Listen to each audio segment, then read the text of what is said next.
دعا ہے کہ اللہ تبارک و تعالی مجھے حق اور سچ بیان کرنے کی توفیق عطا فرمائے اور ہم سب کو اس پر عمل کرنے کی توفیق عطا فرمائے۔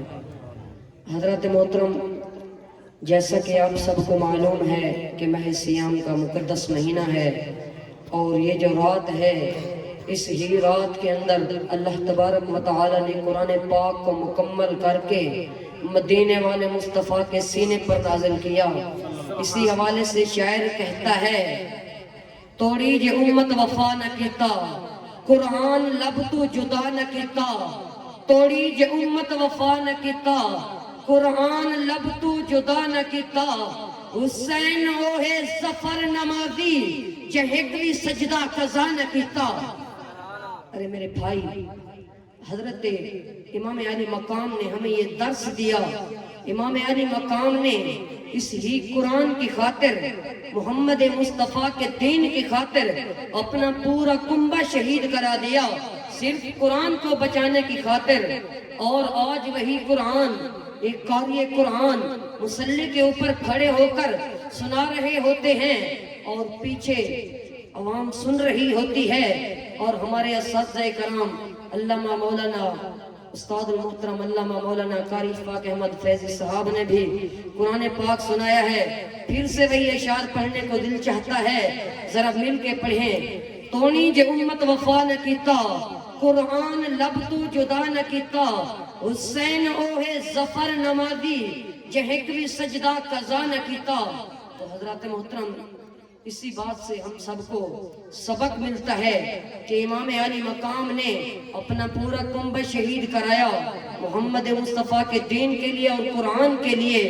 اور مہربانی فرمائیں اور اپنے بچوں کو ادارے کے اندر منتقل کریں، اور زیادہ بھی نہ، اپنے بچوں میں سے ایک بچے کو قاری قرآن بنائے۔ خدا کی عزت کی قسم، آپ کی آخرت بھی سنور جائے گی اور دنیا بھی سنور جائے گی۔ اسی حوالے سے میں آپ کی سماعت کے حوالے ایک واقعہ پیش کروں گا۔ ذرا آپ حشاش اور بشاش ہو کر بیٹھے ہیں تو ذرا بلند آواز سے سبحان اللہ کہہ دیجئے۔ تو حضرت محترم، قرآن پاک کے اندر آتا ہے، والذی جاء بالصدق وصدق بہ اولئک ھم المتقون۔ حضرت مولا علی شیر خدا کرم اللہ تعالی وجہہ الکریم فرماتے ہیں، والذی جاء بالصدق وصدق بہ اولئک ھم المتقون۔ حضرت مولا علی شیر خدا فرماتے ہیں کہ حضرت ابو بکر صدیق رضی اللہ تعالی عنہ ایمان لانے والوں میں، مردوں میں سے سب سے پہلے حضرت ابو بکر صدیق ایمان لائے۔ اور حضرت مولا علی شیر خدا فرماتے ہیں، تمام صحابہ میں افضلیت حضرت محمد مصطفیٰ کے بعد ملی تو حضرت ابو بکر صدیق کو ملی۔ تو اسی حوالے سے حضرت صدیق کے حوالے سے دو چار باتیں پیش کروں گا۔ ذرا حشاش اور بشاش ہو کر بیٹھیں اور دل کی نگاہوں سے سماعت کریں۔ ایک مرتبہ کچہری لگی ہوئی تھی، مدینے والے مصطفیٰ بھی موجود تھے اور صحابہ بھی موجود تھے۔ ایک نبی نے شخص حضرت حضور علیہ السلام کی بارگاہ میں حاضر ہوا، حاضر ہو کر عرض کرنے لگا، یا رسول اللہ، میں آپ کے یار غار کا دیدار کرنا چاہتا ہوں۔ تو مدینے والے مصطفیٰ نے فرمایا کہ بابا، آپ تو دونوں آنکھوں سے نبینے ہیں، آپ دیدار کیسے کریں گے؟ تو اس شخص نے آگے جو جملہ کہا، ضمیروں کو جھنجھوڑ دینے والی بات ہے۔ اس شخص نے کہا کہ یا رسول اللہ، میں آنکھوں سے نبینا ضرور ہوں، جب میں آپ کے یار غار کو دیکھوں گا اللہ نے مجھے اتنا روحانیت دی ہے کہ میں دل کی نگاہوں سے پہچان لوں گا۔ اللہ اکبر۔ مدینے والے مصطفیٰ نے فرمایا کہ بابا پہچان لیجئے۔ تو اس بزرگ شخص نے حضرت ابو بکر صدیق کی بازو سے پکڑا اور حضرت ابو بکر صدیق کے داڑھی مبارک پر ہاتھ رکھے، ہاتھ رکھ کر رب کی بارگاہ کے اندر التجا کرتا ہے، یا مولا، یا مولا، واسطہ دیتا ہوں تجھے صدیق اکبر کا، مجھے دونوں آنکھیں نہیں عطا فرما دیتا۔ اللہ اکبر۔ جب اس شخص نے صدیق اکبر کا واسطہ دیا تو اللہ تبارک و تعالی نے اس بزرگ کو دونوں آنکھیں عطا فرما دی، اور صحابہ ارد گرد دائرہ لگا کر دیکھ رہے تھے۔